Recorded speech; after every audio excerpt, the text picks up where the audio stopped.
Please welcome to speak to us the funniest man on earth, a performer of legendary comic genius, a children's book author of profound depth, an individual of enormous compassion who is doing so much to make our world a better place, the great Jim Carrey.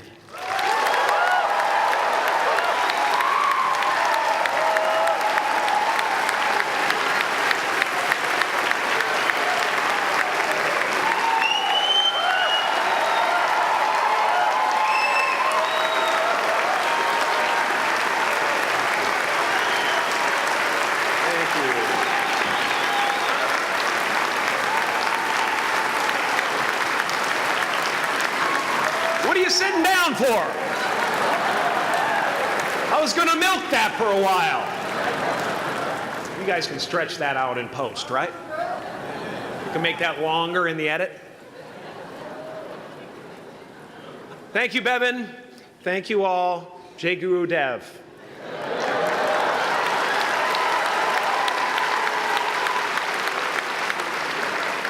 I brought one of my paintings to show you today. I hope you guys are going to be able to see it okay. It's not one of my bigger pieces, so you might want to move down front. Get a good look at it.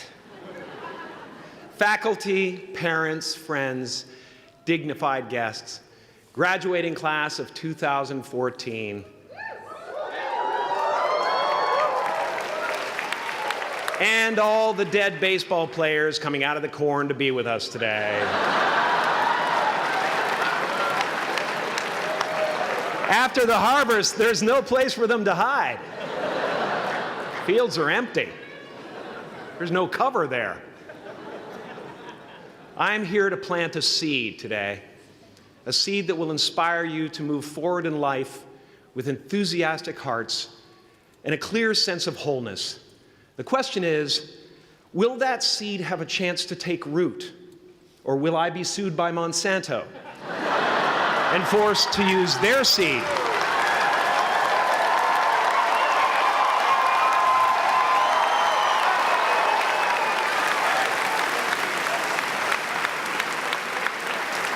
Which may not be totally Ayurvedic. Excuse me if I seem a little bit low energy today, whatever this is. I slept with my head to the north last night. Oh man! Oh man! You know how that is, right, kids?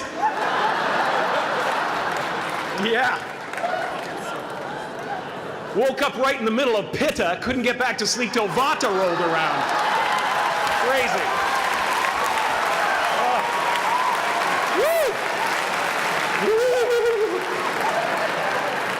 But I didn't freak out, you know. I used that time to eat a large meal. Connect with someone special on Tinder.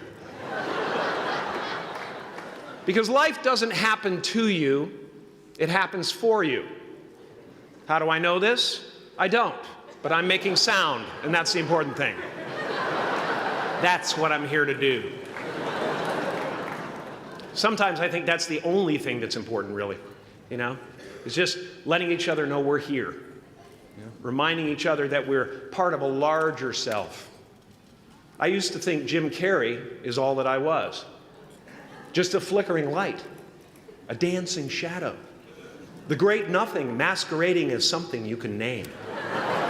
Seeking shelter in caves and foxholes dug out hastily, an archer searching for his target in the mirror, wounded only by my own arrows, begging to be enslaved, pleading for my chains, blinded by longing and tripping over paradise.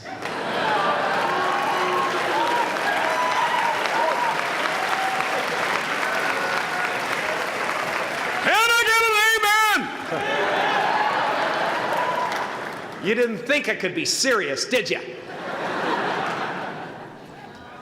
I don't think you understand who you're dealing with.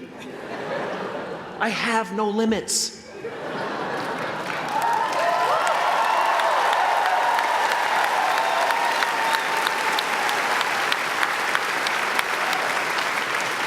I cannot be contained because I'm the container.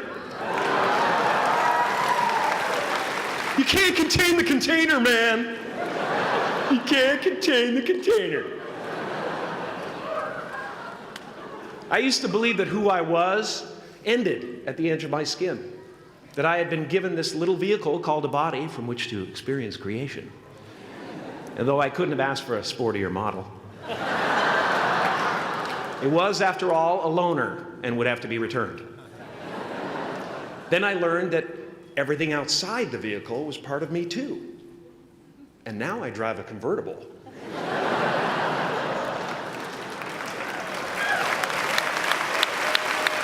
Yeah, man. Top down, wind in my hair. Woo! I am elated and truly, truly, truly excited to be present and fully connected to you at this important moment in your journey. I hope you're ready to open the roof and take it all in.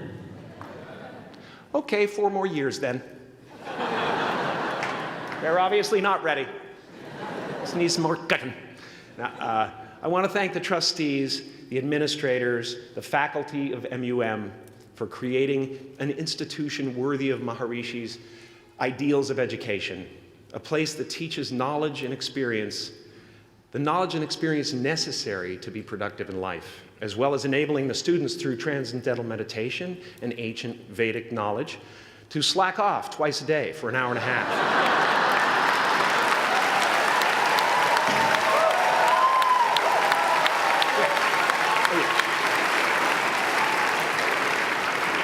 Don't think you're fooling me. But I guess it has some benefits. It does allow you to separate who you truly are and what's real from the stories that run through your head. You have given them the ability to walk behind the mind's elaborate set decoration and to see that there's a huge difference between a dog that is going to eat you in your mind and an actual dog that is going to eat you.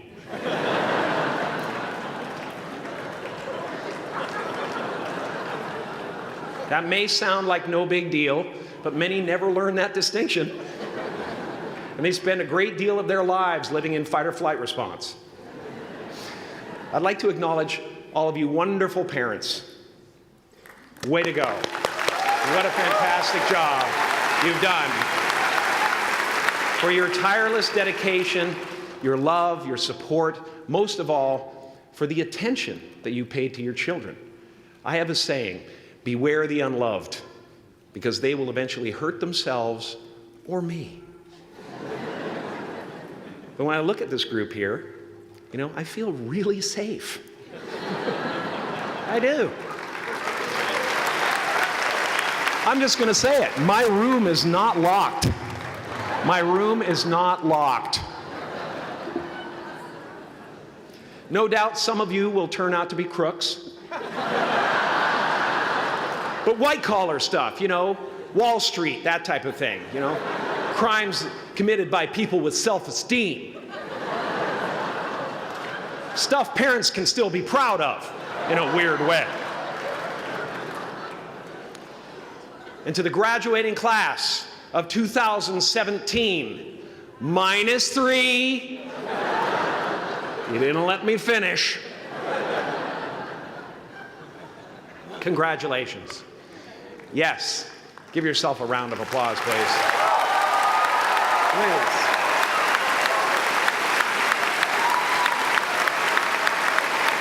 Yeah.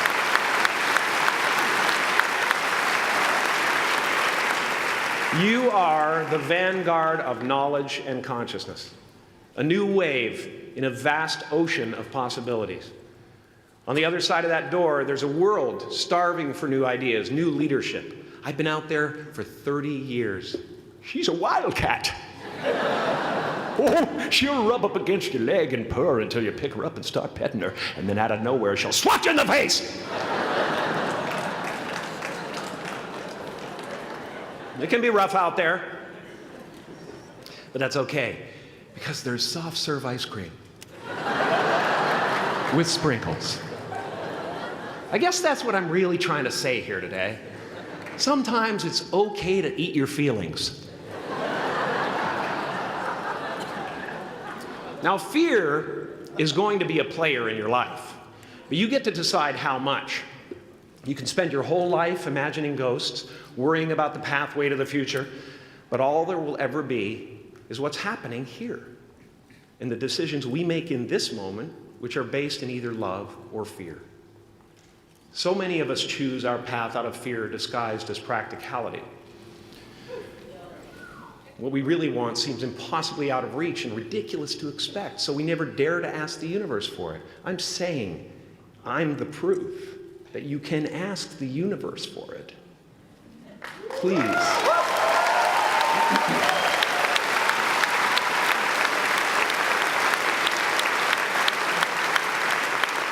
And if it doesn't happen for you right away, it's only because the universe is so busy fulfilling my order.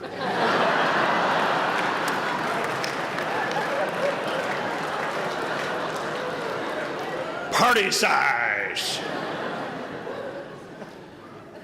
My father could have been a great comedian, but he didn't believe that that was possible for him.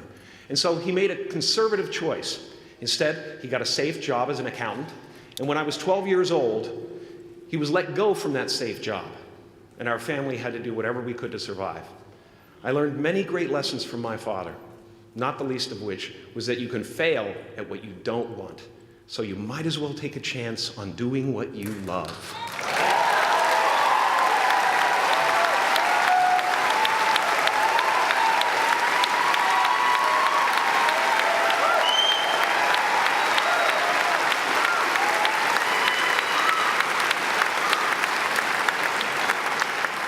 It's not the only thing he taught me, though. You know, I watched the effect of my father's love and humor and how it altered the world around me. And I thought, that's something to do. That's something worth my time. It wasn't long before I started acting up. You know, people would come over to the house and they'd be greeted by a 7-year-old throwing himself down a large flight of stairs. They would say, "What happened?" And I would say, "I don't know. Let's check the replay." I'd go back to the top of the stairs and come back down in slow motion.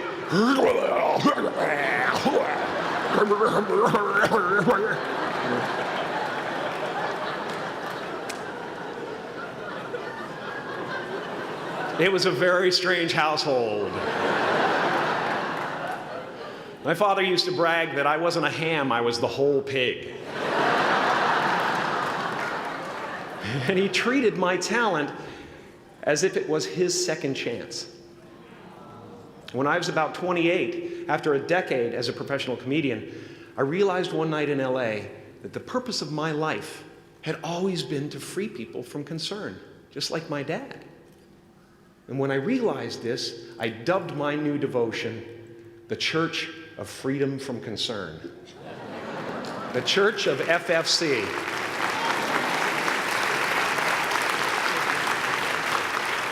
And I dedicated myself to that ministry. What's yours? How will you serve the world? What do they need that your talent can provide? That's all you have to figure out. As someone who's done what you're about to go and do, I can tell you from experience, the effect you have on others is the most valuable currency there is.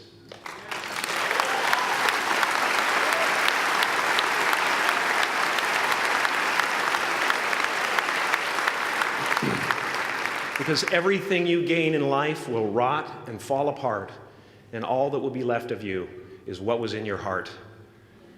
My choosing to free people from concern got me to the top of a mountain. Look where I am. Look what I get to do. Everywhere I go. I'm going to get emotional because when I tap into this, it really is extraordinary to me. I did something that made people present their best selves to me wherever I go.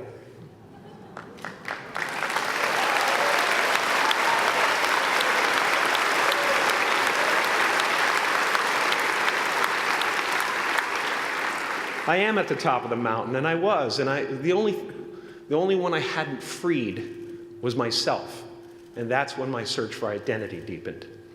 I wondered who I'd be without my fame. Who would I be if I said things that people didn't want to hear?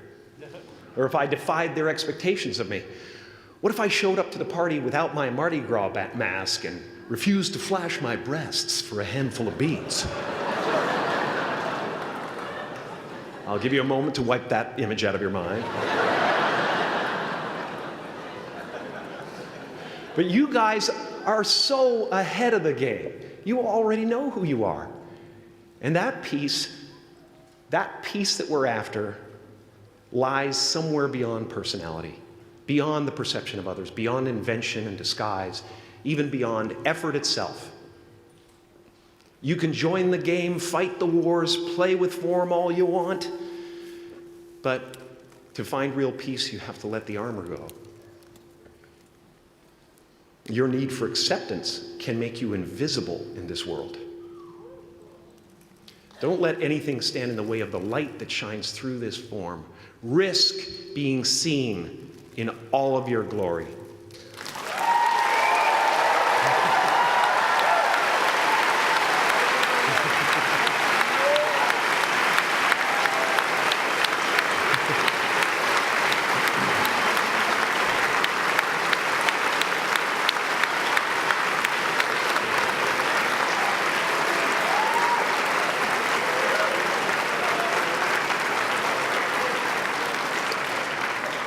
It's not big enough.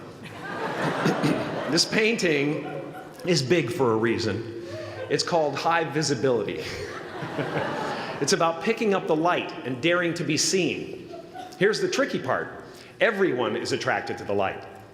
The party host up at the top, who thinks unconsciousness is bliss and is always offering to drink from the bottles that empty you. Misery below her. Despises the light, can't stand when you're doing well, wishes you nothing but the worst. The Queen of Diamonds, under him, needs a king to build her house of cards. And the hollow one down bottom there will cling to your leg and say, please don't leave me behind, for I have abandoned myself. Even those who are closest to you and most in love with you, the people you love most in the world, will find clarity confronting at times. This painting took me thousands of hours to complete. And when I was finished, thank you, thousands of hours, yes. I'll never get them back. I'll never get them back. I worked on this for so long. I was weeks and weeks like a madman alone on a scaffolding. And when I was finished, one of my friends said, this would be a cool blacklight painting. So I started over.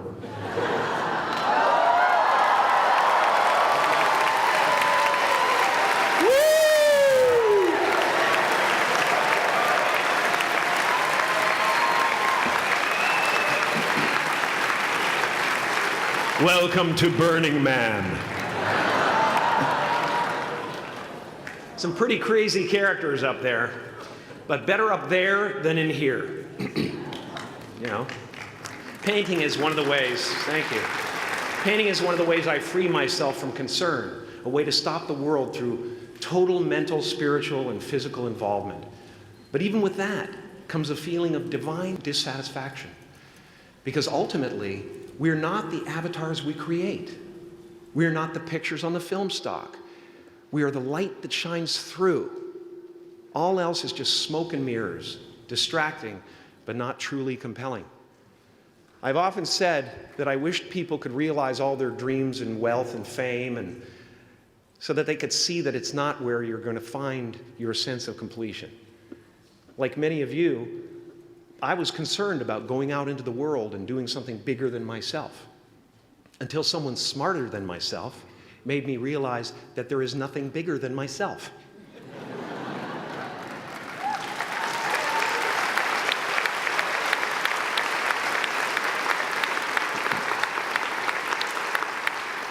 My soul is not contained within the limits of my body. My body is contained within the limitlessness of my soul, one unified field.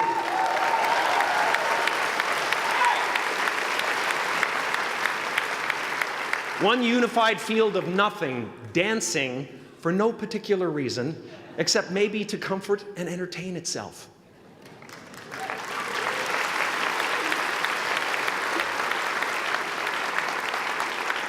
As that shift happens in you, you won't be feeling the world, you'll be felt by it. You'll be embraced by it.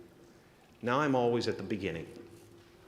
I have a reset button, and I ride that button constantly.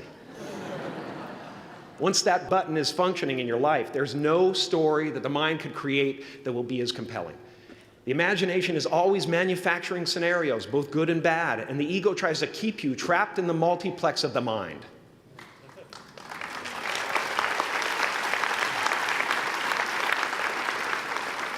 Our eyes are not viewers, they're also projectors that are running a second story over the picture that we see in front of us all the time. Fear is writing that script, and the working title is, I'll Never Be Enough.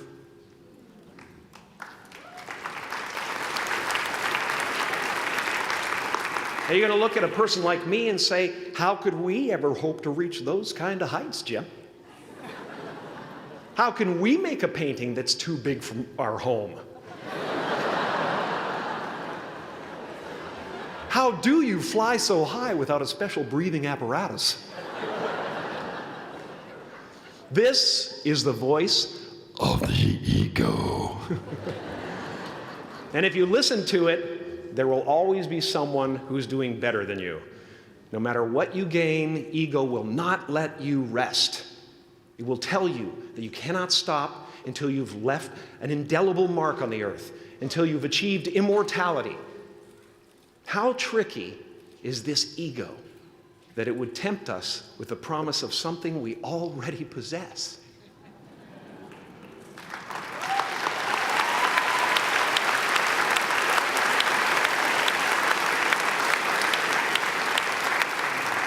So, I just want you to relax. You know, that's my job.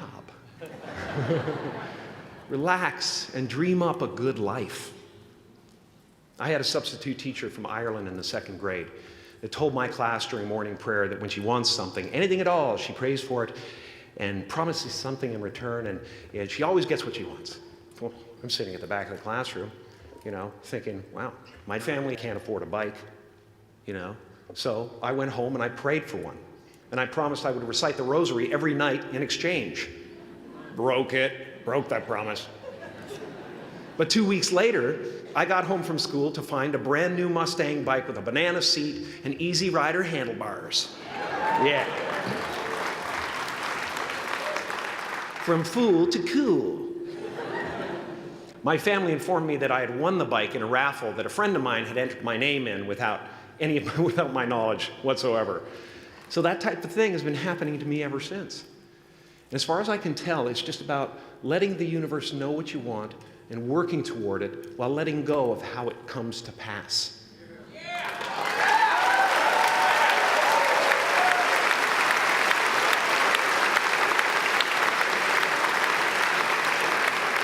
Your job is not to figure out how it's going to happen for you, but to open the door in your head. And when the door opens in real life, just walk through it.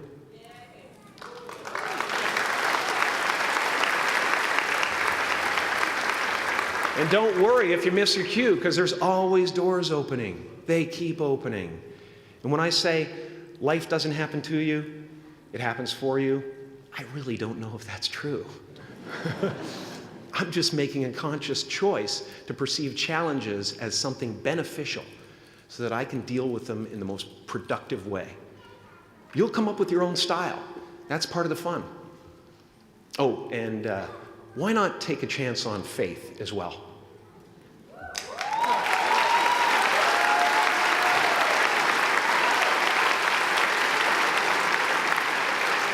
Take a chance on faith.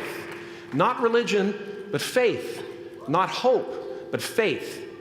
I don't believe in hope. Hope is a beggar. Hope walks through the fire, and faith leaps over it.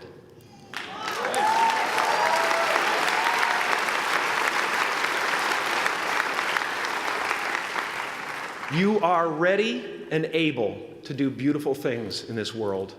And after you walk through those doors today, You will only ever have two choices, love or fear. Choose love, and don't ever let fear turn you against your playful heart. Thank you so much. Thank you, Odell. I'm so honored. Thank you.